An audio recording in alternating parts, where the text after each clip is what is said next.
Oh, hello! 1-0. 1-0.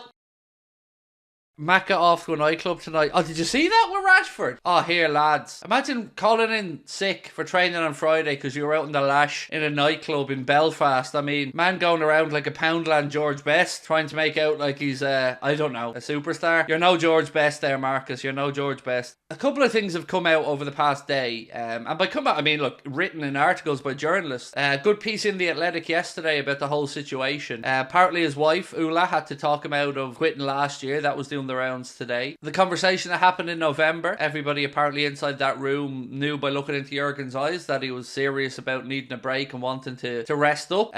Also, even though he'd signed the contract to 2026, the piece I read in The Athletic suggested that there was an unspoken deal that it would be 2025 when he left, or not unspoken, but there was it was a 2025 contract with a year extension on it if Klopp wanted it, but realistically we were probably looking at 2025 for Jurgen to leave, according to that piece, and a few other bits and pieces around that over the last 24 48 hours. And look, what gets me is, and nobody's going to change my mind on this, nobody, I don't see the positive aspect of the timing. I don't see it. I don't understand it. It'll never make sense to me, and it'll never not be a distraction, more so than, I know that you can't conduct a search of the nature you need to in private. It's impossible to do that if you're looking for a manager. I get that, but I don't understand the timing now. It just doesn't make sense to me. I don't like it. I think it's going to be a distraction. I think it's going to... I know everyone's looking at the positive aspect of it and that kind of the last dance scenario, but it can also be an easy get out of jail card for poor performances, or, you know, why should I play for you if, you know, I know you're here at the end of the season, all this stuff. I don't like it. I don't.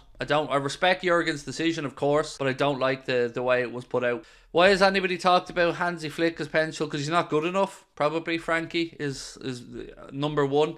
Like, there's a couple of things that I think people don't understand, or not understand. That's not fair of me to say. You can't just be a good football manager to be Liverpool Football Club manager.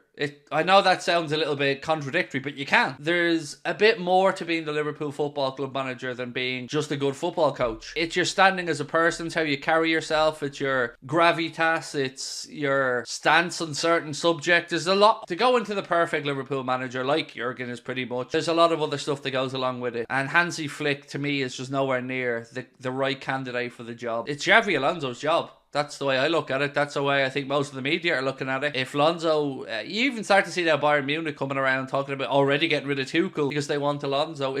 Alonso's the one. Go get Alonso. That's the answer to this question. And I know people are going to push back and say that he hasn't had the experience. Fair enough, but he's the guy for me, and there's nobody else is going to come close to being a good fit for me. I'm scared that we might be the next United, said Capelot Luca. We're in a far better structural position. There's a lot to be said about bringing in the right sporting director, and that's going to be really important. That's actually the one that I'm a bit more intrigued by, to see who the club do look to bring in as a sporting director. And I think the reason why I'm most intrigued by that is because it's almost like a secretive position to some extent, in that we could all have our say on who the best manager is going to be, but the idea of us all knowing who the best sporting director is going to be, that's a bit more of a noodle scratcher. I'm not sure about that. What about Gerrard? Yeah, what about Gerrard, mate? Steven Gerrard. I'm probably more qualified for the job at this rate than Steven Gerrard. To me, he's Liverpool manager, an underdog builder of clubs with passion. He fits us. So immediately there was lots of talk about Barcelona yesterday, right? Because Xavi came out and said that he's leaving the club at the end of the season and Barca will have to hunt down a new manager. But will that be Jurgen Klopp? I doubt it, because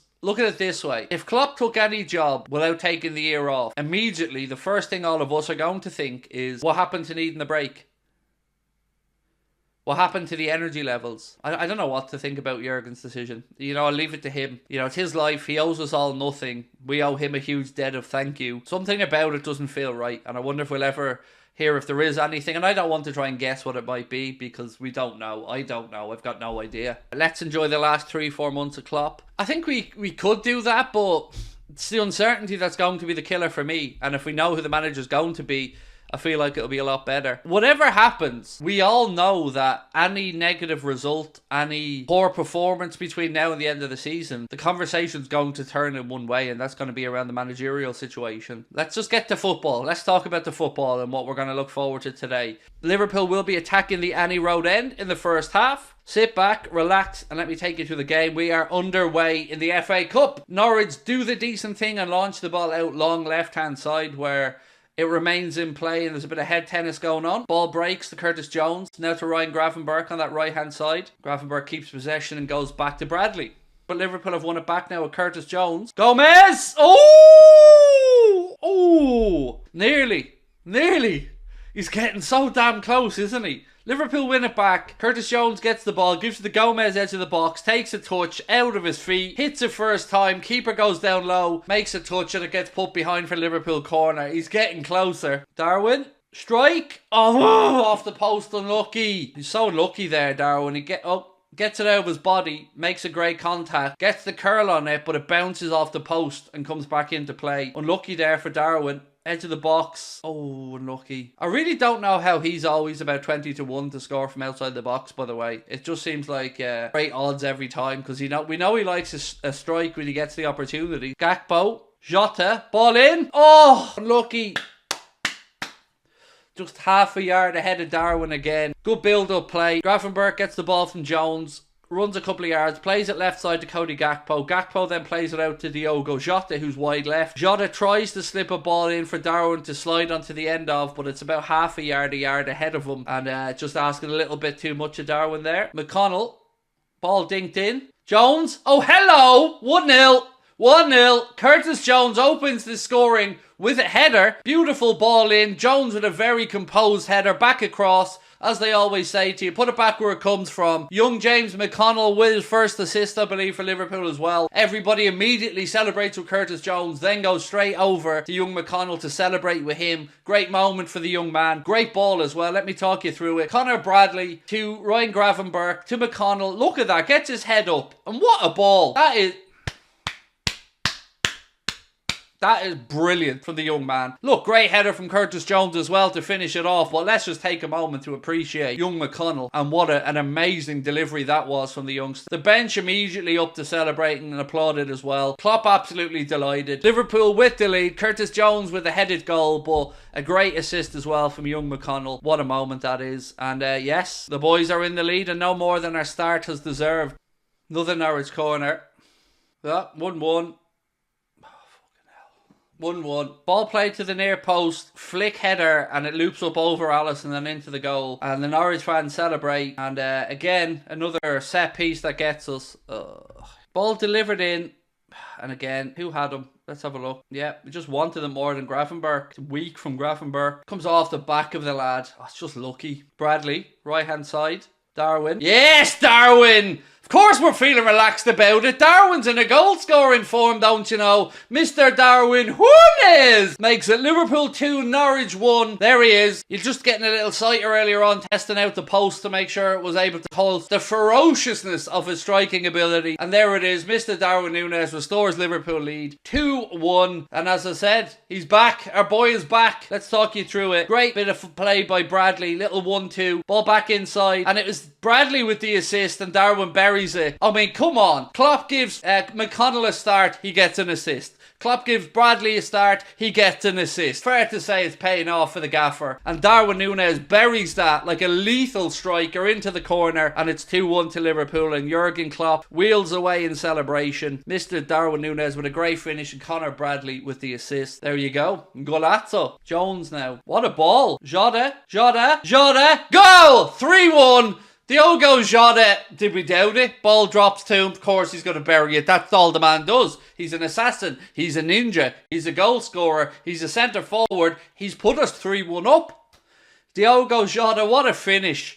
Beautiful ball over the top from Curtis Jones. Norwich defender was backtracking. He gets ahead on it, but it inadvertently puts it into the path of Diogo Jota. He turns, first time, volleys it, buries it. 3-1, good night. What a ball from Jones. And then look at that from Jota. First time, left foot, buries the volley into the far corner. 3-1, game, set and match. Liverpool will be at home in the next round of the Cup against Watford or Southampton, barring an absolute collapse here. Newland loves it. I love it. Diogo loves it. 3 goals, bing bang bosh, and 3 belters as well, let me say. 3 very, very good goals. Diogo left foot volley, buries it. What a finish. Corner in. 4-1. Virgil van Dijk header. He's a centre half. He's a number 4. Watch him defend. Motherfucker will also score. He's our bleeding captain. Norwich are shy. It's Virgil van Dijk. Oh, my freaking ears! Oh, I love that. The only bleeding week I don't put a fiver on a Virgil van Dijk header. Oh, 4-2. What a strike. Wow. 4-2. What a strike. Now, can I say something? If Kelleher was in goal now, you'd all be slaughtering him over that. Great goal. Great strike. Not taking it away, but if Kelleher was in goal, all that some people would be saying was, Ali would have saved that. Great strike. Very good finish. And it's 4-2. Ball's over hit. Gravenberch, 5-2. Ryan Gravenberch with a header at the far post. Another assist from Conor Bradley. And Liverpool have got the 5th that we've all been greedily asking for. It finishes up Liverpool 5, Norwich 2. It is Ryan Gravenberch on the end of this one after a drilled cross from Conor Bradley, which gets him a double assist for the day. And Ryan Gravenberch certainly celebrated that one. Ball was played by Diaz all the way over. Bradley volleys it down into the ground. Gravenberch reacts quickest at the far post, gets the header, goalward bound, 5-2, bing bang bosh. And Liverpool are into the next round of the FA Cup after a 7-goal thriller at Anfield.